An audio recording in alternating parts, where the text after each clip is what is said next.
41,170 కోట్లు టెండర్లు పిలిచారు.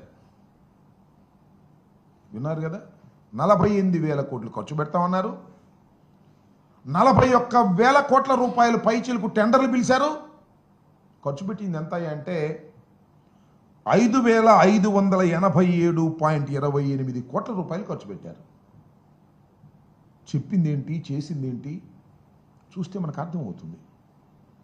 5 సంవత్సరాల్లో అట్టర్ ఫెయిల్యూర్ అయ్యి అమరావతి అనేది ఒక భ్రమరావతిగా చిత్రీకరించి చిత్తుగా ఓడిపోయినటువంటి సందర్భాన్ని ఇక్కడ గుర్తు చేసుకోవాల్సినటువంటి అవసరం ఉన్నది.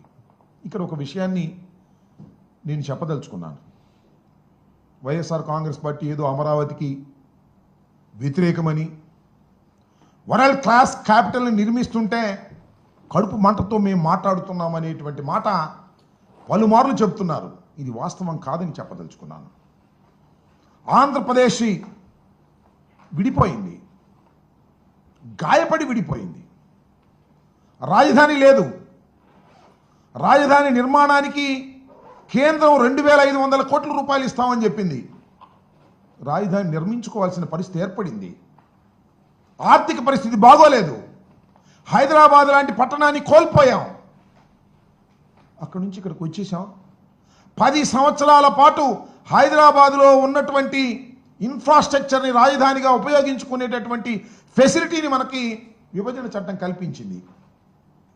చంద్రబాబు నాయుడు గారు వచ్చారు, ఏం చేశారని అడుగుతా ఉన్నా. రాజధాని నిర్మాణం చేపట్టారా? రాజధాని నిర్మాణం కాదు, రాజధాని పట్టణాన్నే నిర్మిస్తామన్నారు. దురదృష్టం అంటున్నాను. ఒక అద్భుతమైన పట్టణాన్ని నిర్మించగలిగినటువంటి స్థాయిలో గాయపడి విడిపోయినటువంటి ఆంధ్రప్రదేశ్ ఆర్థిక వనరులు ఉపయోగపడతాయా అనేది ఆలోచించలేదు. ఒక అద్భుతమైన నగరం నిర్మిస్తాను.